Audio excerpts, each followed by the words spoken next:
अरे बफरिंग नहीं है, सॉरी सर, कटे गया। नमस्कार नमस्कार नमस्कार, आजिए आजिए आजिए। पहले तो ये बताइए क्या क्या करवा दिया ऋग्वेद के अंदर।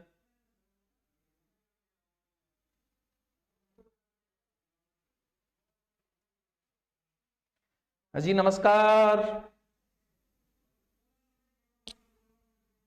चलिए, हमारी ऋग्वेद में क्या क्या बता दिया था सर? ऋग्वेद की राजनीति पढ़ ली थी हमने, और क्या क्या पढ़ लिया था? धार्मिक पढ़ लिया था। चलो, और अब हम पढ़ते हैं ऋग्वेद के समय का समाज। कब?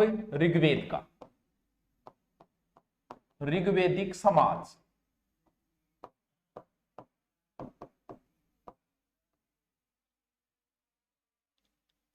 उस समय की सामाजिक स्थिति क्या क्या थी, क्या वगैरह, ये देखो। आर्य जब आए थे तो उस समय किसके रूप में आए थे? कबीले के रूप में। अब जब भी थे ना के जाओगा तो एक ग्रुप में रूप में जाओगा तो उसके थे फैमिली का सदस्य ही वो। तो शुरुआत में आर्य नदी तक पढ़ लिया था, ठीक है। शुरुआत में आर्य जो था वो रक्त संबंध थे, यानी एक कबीले के रूप में थे, एक ग्रुप के रूप में आए थे शुरुआत के अंदर जब आए थे ना, तब, यानी गोत्र। ऋग्वेद में वर्ण शब्द का प्रयोग तो हुआ है, लेकिन वर्ण जो है वो जाति के आधार नहीं। वर्ण के दो अर्थ निकलते हैं। एक तो वर्ण उस समय रंग के आधार पे हुआ है, क्यों? क्योंकि आर्य जो है कहते हैं गोर वर्ण के थे और अनार्य काले वर्ण के थे। यानी वर्ण शब्द जो है वो किसके लिए आया है उस समय? वर्ण शब्द रंग के लिए आया है। और दूसरा वर्ण शब्द आया है कल व्यवसाय के लिए, बिजनेस के लिए। यानी वर्ण शब्द उस समय या तो रंग के लिए आया है या व्यवसाय के लिए है। आर्य गोर वर्ण के थे, अनार्य जो है वो श्याम वर्ण। प्रथम वर्ण का अर्थ रंग ही था, बाद में ये व्यवसाय में कन्वर्ट हुआ, फिर एक जाति बनी। शुरुआत में ऐसा कहा गया है वर्ण तीन ही थे बच्चों। सर कौन सा कौन सा? ब्राह्मण, क्षत्रिय और वैश्य। शुरुआत में ये तीन ही वर्ण थी। चौथा वर्ण जो है वो शूद्र, वो ऋग्वेद के 10वें मंडल में बाद में, क्योंकि ऋग्वेद का 10वां मंडल जोड़ा ही बाद में गया है।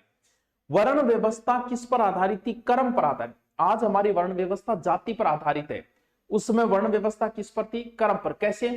ऋग्वेद का एक 9वां मंडल है जिसमें यह कहा गया है कि मैं कवि हूं, मेरे पिता वैद्य है, मेरी मां अन्न पीसने वाली है, यानी एक ही घर में तीन। इससे क्या पता चलता है? वर्ण व्यवस्था का। समाज कैसा था? देखो भी, समाज ऋग्वेद के टाइम बाप की चला करती, यानी समाज क्या था? पितृस्तात्मक था। ऐसा कहा गया है कि पिता ही सब कुछ था, पिता की ही चला करती थी। पिता उस समय अपनी संतान को बेच भी सकता था। पिता का मुखिया जो है कुलपा कहलाता था। बहुत ही मधुर संबंध थे पिता और समाज के बीच। अब मेन चीज आप बात करा क्या? महिला स्थिति। महिला स्थिति यानी महिला की भी टेम के स्थिति है, के पोजीशन है। वैसे तो अच्छी थी महिला जन्म, महिला की स्थिति बहुत अच्छी थी। वेदों में पुत्री जन्म अभिशाप नहीं था।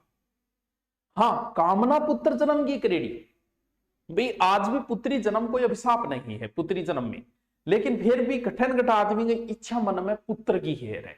लेकिन पुत्री जन्म भी आज के समय गलत नहीं माना जाता। उसी समय वेदों के अंदर भी पुत्री जन्म को कोई गलत नहीं माना गया है ऋग्वेद में, लेकिन पुत्र जन्म के लिए ही कामना की गई थी। ऋग्वेद में पत्नी को कहा गया है जायदेस्तम। जायदेस्तम, सर जायदेस्तम का अर्थ, जायदेस्तम का अर्थ होता है पत्नी ही हाउस है, हाउस वाइफ, पत्नी ही घर है। विदाई के टाइम कुछ गहना दिया जाता, जगह वहतु बोलता, यानी विदाई के समय दिए जाने वाले उपहार को क्या कहा जाता था? उपहार को वहतु कहा जाता था। महिलाएं पढ़ा करती थी, इसीलिए तो महिलाओं का उपनयन संस्कार भी हुआ करता था, यानी महिलाओं का उपनयन संस्कार भी चला करता था। कुछ विदुषी महिलाओं के नाम आता है जिसका नाम है सची, लोपा, मुद्रा, घोषा। ये कुछ विदुषी महिलाएं हैं। लोपा, मुद्रा, घोषा, विश्वबरा। ए नाम थोड़ा सा याद कर लियो। लून करण सर से प्रणाम। प्रणाम। कंप्यूटर की रिप्लाई नहीं दे रहे हो सर? कब कमेंट का रिप्लाई नहीं दे रहा? अच्छा, प्रीतम सिंह दे रहे हो। और की याद रहना है, कुछ विदुषी महिलाएं हैं, लोपा, मुद्रा, घोषा, विश्वम्बरा, विस्पला। ए नाम याद कर ले, लोपा, मुद्रा, घोषा, विश्वम्बरा, विश्वप्रा। कुछ योद्धी महिलाएं भी थी, युद्ध करने वाली। अरे वाह सर, उस समय युद्धी बिल्कुल शशि यसी विषपला मृदगलिनी, याद करो तो कल्याणी, कोई बात को नहीं है। महिलाएं सभा और समिति दोनों में भाग लेती थी। ये ऋग्वेदी काल में, बाद में समाप्त हो जाएगी। विद्वत में भी सर्वाधिक भाग लिया करती थी महिलाएं। कपड़ा सिलने वाली भी होती थी, रंगाई करने वाली महिलाएं थी, रजयत्री कहा जाता था। महिलाओं में कौन कौन सी कुरीति और कौन कौन सी कुरीति नहीं थी, देखिए कुरीति का अगर जिक्र करें, पुनर्विवाह चलता था, विधवा विवाह भी चला करता था, एक नियोग प्रथा का प्रचलन था। नियोग प्रथा गुरुजी यो के लोचो है, नियोग प्रथा, व्हाट इज नियोग प्रथा? देखो नियोग प्रथा की है, देखो महिला ऐसा कहे कि महिला अधूरी है संतानोत्पत्ति के बिना, महिला के पुत्र होना अति आवश्यक था, मतलब संतान होना। अब मान लो कोई विधवा हो गई और उसके संतान नहीं है, तो उस समय एक रिवाज चली करती थी नियोग प्रथा। नियोग प्रथा का मतलब सिर्फ और सिर्फ संतानोत्पत्ति के लिए, ओनली फॉर संतानोत्पत्ति के लिए किसी दूसरे पर पुरुष के साथ संभोग करेगी महिला, ज्यादातर बहनोई के साथ, यानी संतानोत्पत्ति के लिए ही दूसरे के साथ सहवास होगा, यानी विवाह नहीं है, नियोग प्रथा है। महाभारत में भी ऐसा ही नियोग प्रथा का उदाहरण मिलता है हमें। जब आप देखोगे महाभारत, तो पांडु और कौन था, धृतराष्ट्र और विदुर, तीनों भाई जो है वो एक ऋषि को बुलाया गया था, क्योंकि इनके पिता की पहले मृत्यु हो गई। बिल्कुल संपत्ति में महिलाओं का अधिकार था। दीपाराम जाट, बाल विवाह नहीं होते थे, 16-17 साल की उम्र में होता। बहुपत्नी विवाह हुआ करते थे, लेकिन अपवाद स्वरूप और बहुपति विवाह का प्रचलन था, लेकिन उदाहरण नहीं मिलती। वैसे बहुपति प्रथा थी नहीं। बहुपति प्रथा होता है एक से ज्यादा पति रखना, जैसे द्रौपदी एकमात्र उदाहरण मिलता है, वो यहाँ का नहीं, वो बाद का है। ठीक है, समझिए। स्त्रियां स्वयंवर भी करती थी, कि जैसे I like this person, then स्वयंवर। स्वयंवर के भी उदाहरण मिलते हैं। स्वयंवर का मीन होता है स्वयं ही पति का चयन करना, वही है स्वयंवर। वाह क्या बात है, क्या बात है। सती प्रथा नहीं थी, तलाक प्रथा नहीं थी, अविवाहित महिलाएं भी थी, माजू या जस्त कुमारी कहा जाता था। देवर के साथ होता है ना सर नियोग, तो देवर के साथ उसके, बहनोई के साथ उसके, किसी के साथ हो सकता है, ये कोई जरूरी नहीं है। ठीक है, संतान प्राप्ति के लिए था, देवर से विवाह कर सकते, विवाह नहीं है ये प्रकार का। और जो नियोग प्रथा से जो पुत्र होता था उसे क्षेत्रज कहा जाता था। नियोग प्रथा से उत्पन्न संतान को क्षेत्रज कहा जाता था। दत्तक पुत्र भी चलते थे ऋग्वेद के समय। अब बात आई कि सर दास प्रथा चला करती है। देखो दास प्रथा ही, लेकिन दास हो ज्यादा तो दासियां की चर्चा करी गई है। हो बाबू जी, दासियां की चर्चा ज्यादा है। चेला सांप देखेगा, दासियां की चर्चा, दासों की तुलना में दासियों। ऋग्वेद में दास और दस्यु दोनों शब्द आए हैं। पुत्र को ऋग्वेद में तन्य कहा गया है, पुत्री को तन्या कहा गया है, भतीजे चचेरे भाई बहन सबको जिक्र है। ऋग्वेद में नाई को वक्ता कहा गया है। वक्ता किसे कहा गया है ऋग्वेद में? नाई को वक्ता कहा गया है। खेल में घुड़दौड़ चला करती, खेल किए वह भी भाई बात है, तो ऑनलाइन थोड़ी खेलेगा। घोड़ता है बांध दौड़ा लियो, रथ है बांध दौड़ा लियो, 500 खेल लियो। वाद्य यंत्र इनका जो था वो था वीणा। हे वीणा पाणी, वीणा। युद्ध में बलता था दुदुम्भी। खान खातर यव, यव बोला क्या ना, जो ने। दोबारा बोलोगे देवर के साथ, अरे देवर के आगे कह दो, बहनों के साथ, कोई फिक्स को नहीं है। देवर के आगे करा दे यार, कोई बात नहीं। ये सर्वाहारी थे, सब कुछ खाते थे, लेकिन नमक का उपयोग नहीं करते थे। ऋग्वेद वाले, तुम्हें भी नमक का उपयोग नहीं करना है। पीने के लिए ब्रांड को, रम को नहीं हो तो सोमरस हो, सोमरस पिया करते थे। सोमरस जो है एफिड्रा जाति का था, जिसे पीसकर बनाया जाता था। ठीक है, ये पुत्र नक्षत्र पुत्री, यार पुत्री को कोई उल्लेख को नहीं है, मुना बता दियो। वस्त्र देखो, एक तो नीवी, बी टेम का वस्त्र। वस्त्र क्या का बनेगा था? खालड़ा वगैरह का, हिरण वगैरह और इनकी चीजें। वासव, वस्त्रों का जिक्र है। नीवी वस्त्र वो होता है जो कमर के नीचे पहना जाता है। नीवी कमर के नीचे, वासव कमर के ऊपर। अधिवास, अधि के वह, अधि व ऊपर, जो को ऊपर धारण करी जाए वो वह अधिवास। अधिवास, अधिवास जो ऊपर धारण किया जाता है वो कहलाता है अधिवास। याद रह जा सीखे। पुरुष जकाय पगड़ी पहनता बिन बोला जाता ऊस नीस। ये याद रखना, ये कई बार पूछा जा चुका है। पुरुष पगड़ी पहनते थे, उसे ऊस नीस कहा जाता था। निष्क, ये भी एक पूछा जा चुका है, ये गले का आभूषण था निष्क। निष्क क्या है? गले का आभूषण। निष्क क्या है? गले का आभूषण। सर कोटा कब आओगे? जब तुम बुलाओ वत्स, हम तभी चले आएंगे। हमको बुलाने वालों की उम्रें निकल गई, हम आपके एक इशारे पे आ गए। चलो हेडिंग डालो ऋग्वेद में समाज। हेडिंग डालो महिला स्थिति या ऋग्वेद में समाज, ऐसे हेडिंग डालो ऋग्वेदिक समाज। हेडिंग डालो नेक्स्ट हेडिंग ऋग्वेदिक समाज। ऋग्वेदिक समाज बहुत बढ़िया समाज था, बहुत अच्छा था। कबीलाई था,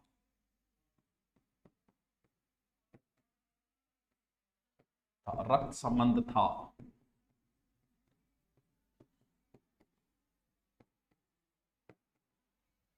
ठीक है।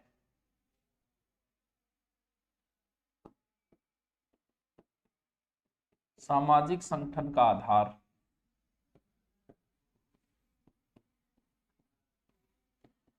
आधार गोत्र थी।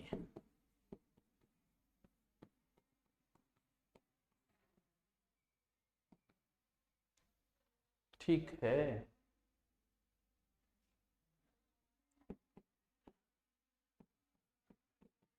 ऋग्वेद में वर्ण शब्द का प्रयोग हुआ है।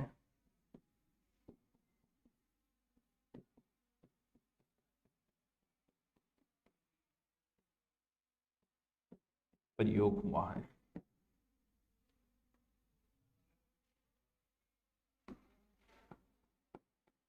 वर्ण का एक अर्थ रंग, रंग व दूसरा व्यवसाय के लिए आया है।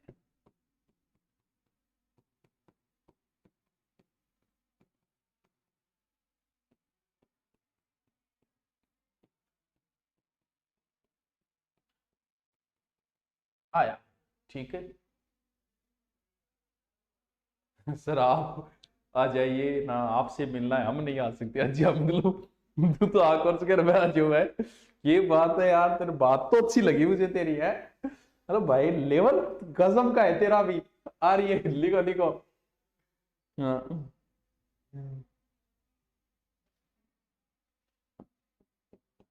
वर्ण कर्म पर आधारित थे।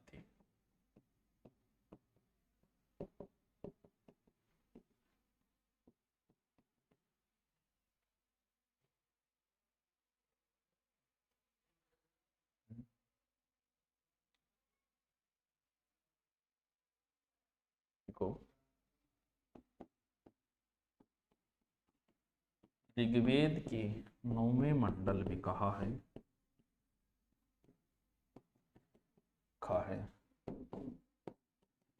मैं कवि हूं,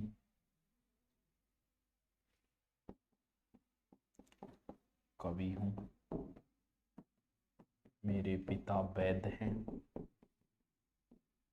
वैद्य हैं, माता गृहिणी है। ठीक है। सिलेक्शन होने के बाद आएंगे, आप बुलाओ कभी, आपका सिलेक्शन हो, आप ट्रेनिंग सेंटर में जाओ और वहां हमें बुलाओ कि आज, तब हम आएंगे। मजा तो तब होगा कि जब आप ट्रेनिंग सेंटर में हमें बुलाओ, वरना काई का मजा रहे इसमें। मेरी जिंदगी सवारी। देखो समाज पितृस्तात्मक था।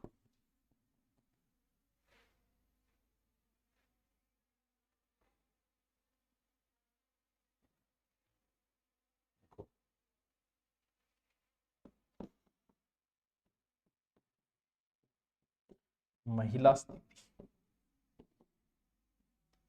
इनको ढंग से पढ़ लेना, बहुत काम आएंगे आगे तक, आगे तक काम आएंगे, काम आते ही जाएंगे भाई साहब।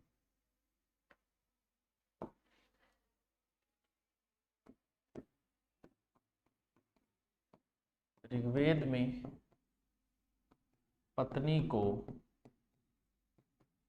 जायदेस्तम कहा है?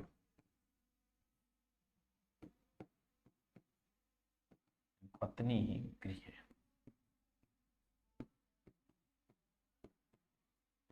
कहा है?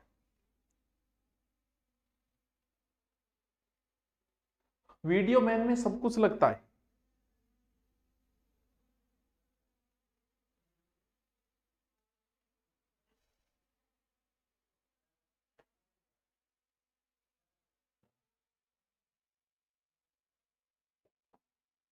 वह तो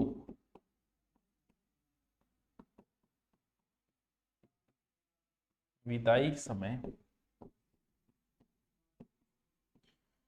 महिला को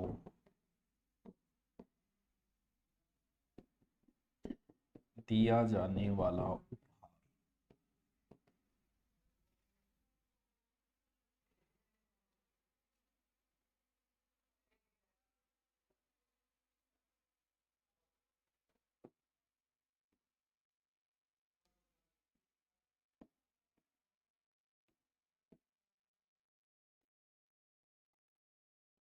महिला का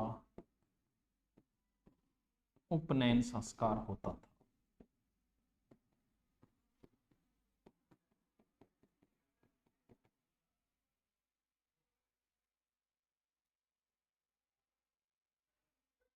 हाँ जालोर देखना आऊंगा, बताऊंगा। दीपाराम जाट तक तू लिख। विदेशी महिलाएं, चौधरी बुला रहे हो, फिर चौधरी आवांगा, चौधरी रे लिखो। तू नौकरी लाग यार, चौधरी बहुत नौकरी लाग रही है, तू भी लाग, तू रह ना जाए बेटी का बाप है। लिखते जाओ, क्योंकि जो पढ़ेगा वो नौकरी लगेगा। ज्यादा पढ़ो वो जल्दी लाग जाएगो।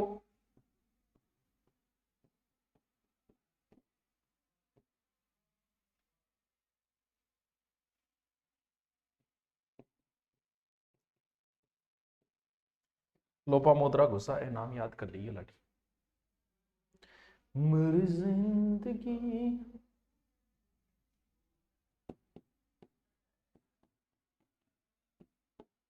ऋग्वेद में योद्धा महिलाएं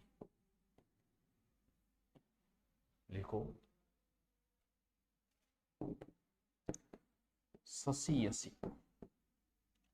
कभी पूछी तो कोनी, विदुषी महिलाएं पूछेड़ी है, कौन पूछी? विस्फला, मृदगलिनी,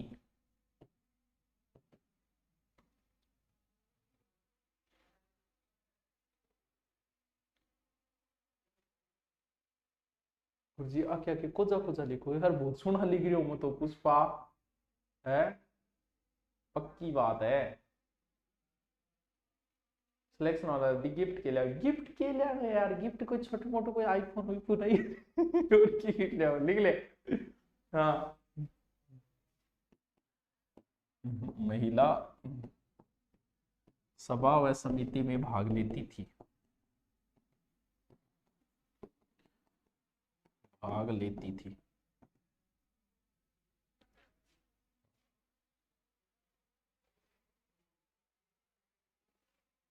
तो 10 साल बाद पढ़ाई करी है, तो मन विश्वास है मुना, फिर तुम लाग तो जागो तो मन बेरो है। क्योंकि समाज में जितने लोग नौकरी ज्यादा लगते हैं, उतना ही समाज में एक दूसरे को देख के होता है। किसी गांव में फौजी ज्यादा है तो आप देखना उस गांव में फौजी फौजी मिलेगी, क्योंकि सब फौजी की तैयारी में लग जाते हैं। किसी गांव में पीटीआई, कई कई तो ऐसे गांव में राजस्थान में 30-30 40-40 पीटीआई पीटीआई है, कहीं नहीं है। समाज में एक दूसरे को देख के लगते हैं। तो आपके समाज में बहुत नौकरी लगे हुए, आप उन्हें देख के तैयारी के लग गए हो तो आपका भी सिलेक्शन हो जाएगा। देखो,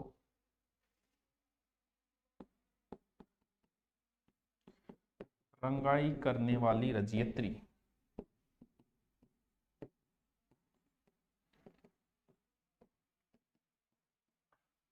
यानी रंगाई करने वाली महिला क्या कहलाती थी? रजयत्री।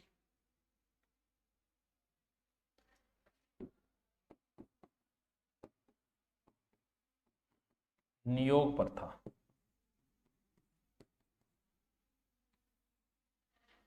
देखो, संतानोत्पत्ति के लिए महिला द्वारा संभोग, नियोग प्रथा द्वारा उत्पन्न पुत्र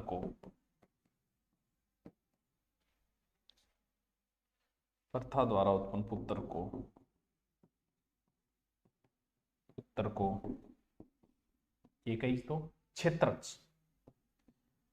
कहा जाता था।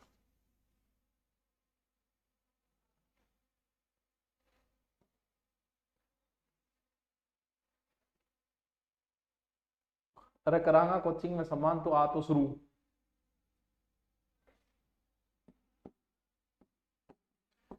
पुनर्विवाह व अंतरजातीय विवाह का प्रचलन था।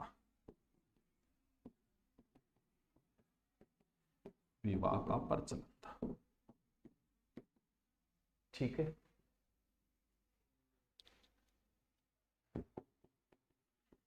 एकल विवाह, बहुपत्निक विवाह,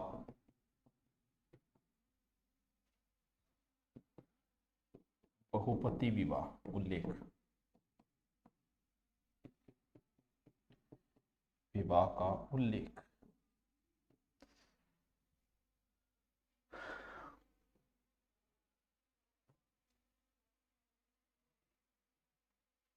हमारे गांव जल्दी भी ज्यादा पुष्पा एक जनो लाग जा को नहीं, उसके बाद में लोग उसको डायरेक्ट आदर्श मान लेते, कहेंगे नहीं कि मेरा वो आदर्श है, लेकिन एक व्यक्ति अगर पुलिस में लग गया फिर देखो उस गांव में पुलिस की ठहरी करेंगे सब। तो एक गांव में लाग गयो नहीं तो शुरुआत तेरू कर दे तो क्या बात है, तेरू कर दे कभी गांव में पहली नौकरी ला कर मैं हूं। देखो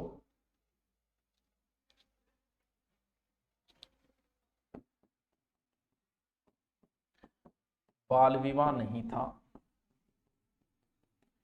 16-17 वर्ष में विवाह होते थे।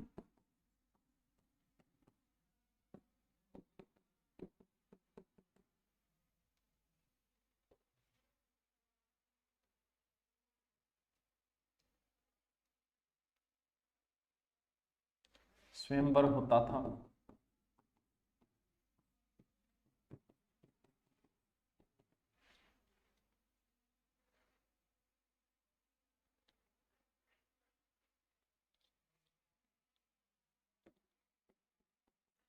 देखो दास प्रथा,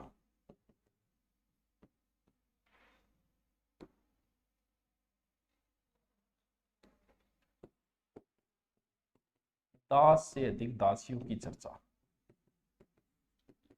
दासियों का उल्लेख।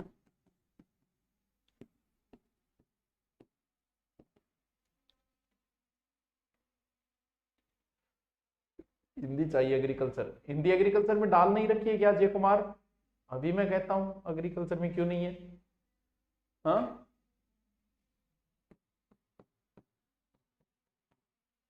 ऋग्वेद में दास व दस्यु दोनों शब्द आए हैं।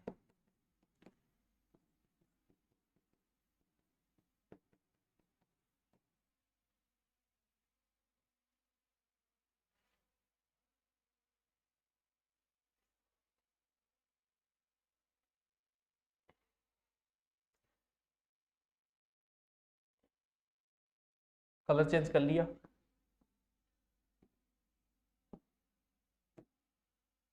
तो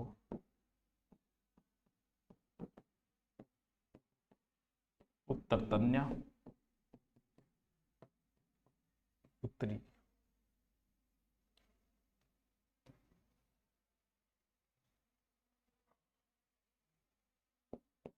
तन्ने, उत्तरी तन्या।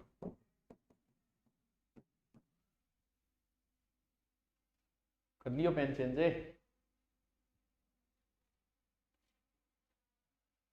देखो वक्ता नाई को, ठीक है। तो खेल घुड़दौड़, रथ दौड़ और पास।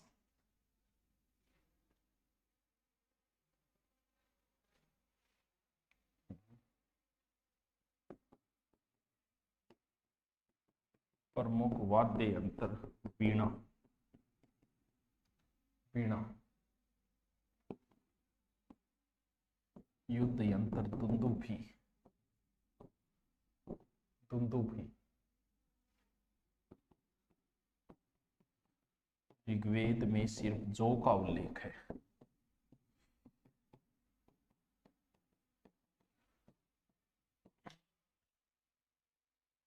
दस्यु, हाँ दस्यु डाकुओं के लिए है जो गाय वगैरह चुरा लेते थे।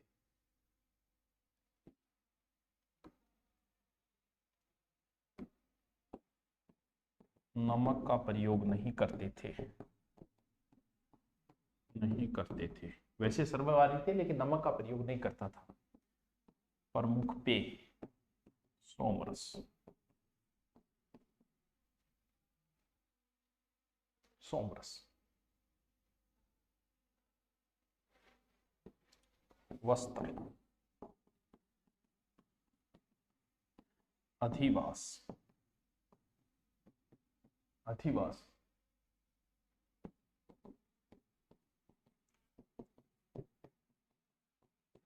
ऊपर धारण की जाने वाली चादर,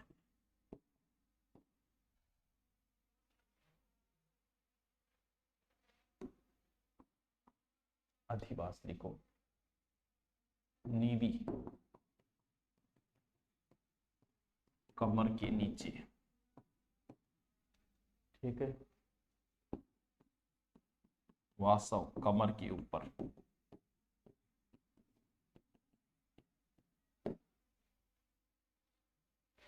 सर टेस्ट नहीं है क्या? कौन सा टेस्ट है?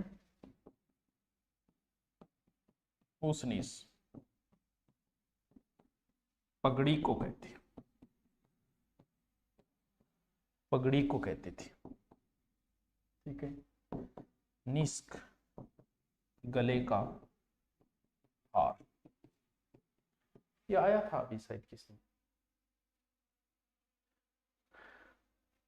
तो जल्दी शुरू करो ना राजस्थान हिस्ट्री की भैया, एक बार अपलोड है, मैं देख लियो।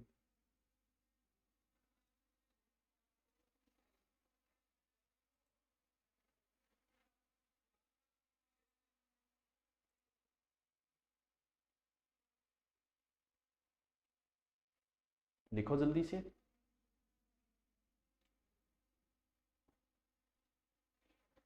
लिखाना जल्दी पड़ेगा मुना, सिलेबस बहुत पड़ा है, फिर था डिटेल भी चाहिए, धीरे धीरे भी चाहिए, दोनों काम ऐसे नहीं हो सकते मेरे बच्चे।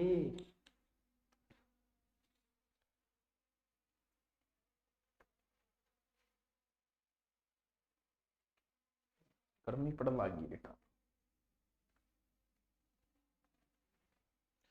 मेरे करम मर बावड़िया लिखा था। लिखो लिखो लिखो लिखो।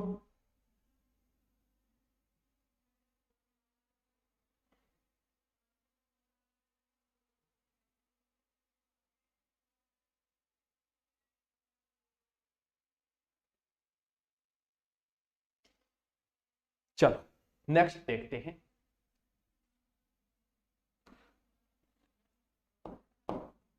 ऋग्वेद में आर्थिक जीवन, आर्थिक जीवन क्या है? यानी अर्थव्यवस्था। जैसे आज मैं आपसे कह दूं कि आर्थिक जीवन में आपके लिए क्या महत्व है, देखो आप जी नौकरी मानना है, नौकरी के अलावा की कौन सी है? विद्या ददाती नौकरी, नौकरी ददाती छोकरी। यानी विद्या आ जाएगी नहीं जब सो क्यों आ जाएगो, युद्ध यंत्र दुंदुभी, दुंदुभी। तो उस समय उनका मूलभूत आधार क्या था? मूलभूत आधार था उनका पशुपालन, क्योंकि शुरुआत में जब आया नहीं जब आंगन पशु आ और धीरे धीरे एक एक करने लग गया कृषि। अभी आया है जब कृषि भूमि पर तो कब्जा हो को नहीं, आप स्थायी को नहीं, तो अब क्या कर लग गया। लेकिन किन प्रधानता दी? अंग मेन चीज टावरो पशुपालन ही अंग जीवन जो को चाल्या कर तो वो पशुपालन चाले, तो पशुपालन में आदि प्रधानता। अपना थारा जगह दादोजी यानी टावरो वे पशुओं की बहुत इज्जत करया करता। यानी जब वह खेत बाता नहीं, जब खेत बाणों पे और पूजा पाठ भी होया करती। खेत के अंदर भी जिया ही वालतियों कर रहे हो, दोपहर होगी, खाने पीने को टेम हो गया तो ऊंट ने खोलता, साइड में छाया बिठाता, पहली ऊंट ने नीरता, फिर खुद खानो खाता। घरे जे ऊंट बीमार हो जातो तो पूरा घर का जगह रोटी कौन खाता, जे जानवर मर जातो तो पूरा घर का रोन लाग जाता। आ बात आज 20 साल पहले, आज भी बहुत से परिवारों में यही चीजें हैं। क्यों? जिन लोगों का जीवन का आधार ही पशु है, जिन लोगों का जीवन एक ऊंट से चल रहा है, मान लो किसी के घर में काम उस ऊंट से ही चल रहा है, तो उनके लिए माई बाप तो ऊंट है। ऊंट ही सो क्यों है? तो पशुपालन ही सो क्यों? अन्न के चाहिए, अन्न कौन सा आईफोन ले गया नो, कौन सी मोबाइल वॉच ले गया नो, कौन सा कैमरा, कौन सा डिजिटल, अन्न के मतलब अन्न खानो पीनो सोनो, तो खानो पीनो क्या मिल गया? मिल गयो पशु। यानी इनके लिए पशु ही मुख्य आधार था। अब थे बताओ पशुआ में कौन सो, तो पशुआ मांगी सारी आवश्यकता क्या पूरी हो जाती? गाय हो जाती। ए क्या करता? अगर दुआ भी मांगता नहीं कि या खुदा मुझे पशु दे दे। जी आज थारे लिए नौकरी जरूरी है, आज थे आशीर्वाद दो, हनुमान जी के मंदिर में जाके आई आप उनको कहे हनुमान जी महाराज 3 ऊंट दे दो, 2 डाक दे दो, मैं एडजस्ट करवा लूंगा ना। आज भी थे जागे आई कोगा कहे हनुमान जी महाराज की नौकरी व्यवस्था कराती। क्यों? हमारे लिए नौकरी मैन है, उस समय पशु मैन था। तो उपासना में भी सर्वाधिक मांग, उपासना में सर्वाधिक मांग भी पशु की थी। सर्वाधिक मांग जो थी वो थी पशु की। पशु संपदा चाहिए भाई जी मानव उपासना।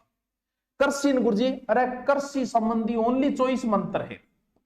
कृषि संबंधी सिर्फ ऋग्वेद में 24 मंत्र आया है। इंगो मतलब कृषि ने दरी महत्व कौन देता है, दरी रत्ती बरी महत्व कौन देता, बिल्कुल ही मार्केट वैल्यू को नहीं। हमारे तो सांड है, हाँ सांड है, सांडू में पिसा पासी से लोगे। हाँ गाँव में देखे मैं 500 रुपया 1000 रुपया वे मुना पढ़ ले सांड है। ए लोगों के लिए मैन पशु क्या था? यानी इन लोगों ने पवित्र पशु किसको मान लिया? गाय को। बोलो गाय सो क्यों है? जब थे नौकरी लाग जाओ और थे कह दो कि गुरुजी नौकरी मेरे 30,000 रुपये बनाए और मैं 12 नहीं मास्टर कोचिंग में 60,000 पढ़ा कमास को, तो थे मेरे का ना होगा तो मैं कहूंगा छोरा नौकरी ना छोड़ दी भाई, भलाई तू 2 लाख रुपया महीना कमाता होगा। क्यों? क्योंकि नौकरी सो के तो बी टाइम गाय सो के, तो गाय ने मारनी को नहीं है, घन्या पशु है, इसे किसी भी स्थिति में मारना नहीं है। आपका जीवन का आधार गाय है। गाय को घन्या कहा जाता है। युद्ध भी गायों के लिए करते थे, यानी युद्ध भी करना है तो क्या खातर? युद्ध किस शब्द का आया है? गविष्टि, यानी थाने जो भी कुछ करना है वो नौकरी खातर करना है।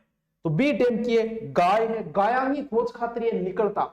जगन के बोलता गायों की खोज को बोलते थे, गायों की खोज को बोलते थे गवेषणा, गवेषणा। यानी इन लोगों के लिए सब कुछ क्या थी? गाय ही थी। जैसे आज आपके लिए सब कुछ नौकरी। अरे तेरी शादी बाज में आ जाओ, तू पहले पढ़ तो शुरू, नौकरी तो लाग, तू आईएएस लाग, और बिंग बात मांगूंगा मैं है। तो आर्यों को संपत्ति का प्रतीक, संपत्ति का प्रतीक, जी आज संपत्ति को प्रतीक किया। आज भी आदमी ने संपत्ति और मानी से जगह का नौकरी है। भलाई मुख्य प्राइवेट आदमी 5 लाख कमाता ही कोई वैल्यू नहीं है। सरकारी आदमी राजस्थान पुलिस में लागेडो, सरकारी आदमी भाई साहब का नौकरी लागेडो। क्यों? क्योंकि बिन रुपया माने। उस समय जिसके पास गाय है, जिसके पास पशु है, वो पैसे वाला है। यानी संपत्ति का प्रतीक क्या थी? पशु, गाय नहीं पशु। पशु प्लस आभूषण, ये दोनों चीजें संपत्ति का प्रतीक हुआ करती थी उस समय। अब ऋग्वेद के अंदर देखो, गाय तो महत्वपूर्ण है ही, लेकिन उसके बाद में घोड़ा भी मैन है। सर घोड़ो क्यों मैन है? जी हाँ, आज थाने दिल्ली जानो है और क्या मैं जाऊंगा? घोड़े पर चढ़ के जाऊंगा? जाइए करे घोड़े मरनो है कि घोड़ो मतलब अश्व है, घोड़े पर चढ़ के थोड़ी जाई जो। और अपना राजा महाराजा जका जी मराठा दिल्ली आया तो क्या पर आया? मुना ट्रेन में थोड़ी आया, घोड़े पर ही तो आया। तो बताओ घोड़े में तो देगा को क्यों पड़ा का मारना प्रताप है? घोड़े को नाम और पृथ्वीराज चौहान है घोड़े को नाम, गोगा जी घोड़े को नाम और तेजा जी घोड़ी को नाम क्यों पड़ा? क्योंकि बी टेम बांगी फॉर्च्यूनर ही बा, ओडी ही, बीएमडब्ल्यू ही, मर्सिडीज ही, सो क्यों भाई हो? तो घोड़े तो पूछना ही पड़ेगा, गठी जानो है घोड़े पर चढ़ के जा। तो घोड़ा भी उनका महत्वपूर्ण पशु था। पवित्र गाय है, महत्वपूर्ण क्या हो गया? घोड़ा। घोड़े की चर्चा ऋग्वेद में 215 बार है। क्या घोड़े की चर्चा 215 बार है, गाय की चर्चा 176 बार है, बैल की चर्चा 170 बार करेड़ी है। वाह गुरु जी, वाह गुरु जी। एक चीज ध्यान रखियो, ऋग्वेद में एक तो टाइगर, टाइगर बाम यानी बाघ, और एक गेंडो का जिक्र नहीं है, नहीं है, नहीं है। ऋग्वेद में गाय और बाघ का जिक्र नहीं है, इस चीज ने ध्यान रखियो, याद रह जासी के टावरो। भेड़ पालक भी आ, भेड़ पालता, बकरी पालता, अजपाल, अभिपाल, जूते में खेत ने उरुरा, बैल ने ब्रिक बोलता, हल ने सील बोलता, किसान ने और कृषि थान बताई दी। कृषि विजित प्रदेश से तो धंधा बोलते थे, कृषि सीता भी कही जो, और फसल एक ही कौन सी यह। लोहा व चांदी दोनों का उल्लेख नहीं है। चांदी के लिए रजत हरण्या शब्द जो है वो यजुर्वेद में आए हैं, ना ऋग्वेद में कपास का उल्लेख है। ऊन का वस्त्र पहन लेता, ऊन को प्रमुख केंद्रों गांधार व पुरुषनी। मिट्टी का बर्तन बनाना रन बोलता कुलाला, कुलाला। खातिन बोलता तक्षक यानी बढ़ई को। व्यापारी को बोलते थे पणी। चलो लिखो, लिखो, यही लिखना है बस, लो।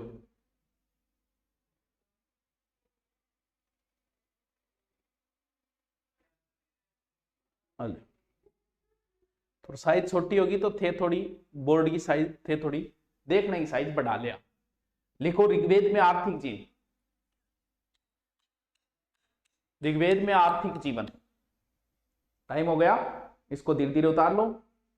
अरे तेरी शादी में आ जाऊंगा, तू पहले लिख नौकला। फिर आर्थिक जीवन मूलभूत पशुपालन और कृषि थी, पशुपालन की प्रधानता थी। उपासना में सर्वाधिक मांग जो है वो पशु की गई है। कृषि संबंधी 24 मंत्र है। पवित्र पशु गाय था, अघन्या पशु गाय था, गाय को अघन्य कहा जाता है जिसे मारा नहीं जा सके। युद्ध के लिए गविष्टि शब्द है। गायों की खोज को गवेषणा कहा गया है। संपत्ति का प्रतीक पशु व आभूषण थे। ऋग्वेद में घोड़े का जिक्र 215 बार, गाय का 176, बैल का 170। ऋग्वेद में बाघ व गेंडे का जिक्र नहीं है। लिख लिया आगे। चलो बाकी फिर आप पढ़ांगा काल, कद पढ़ांगा काल, बहुत लंबो चैप्टर हो जाएगा। इनको थोड़ा साइज बढ़ा के देख लेना। ओके थैंक यू, ठीक है, आराम से लिख लेना। बाय।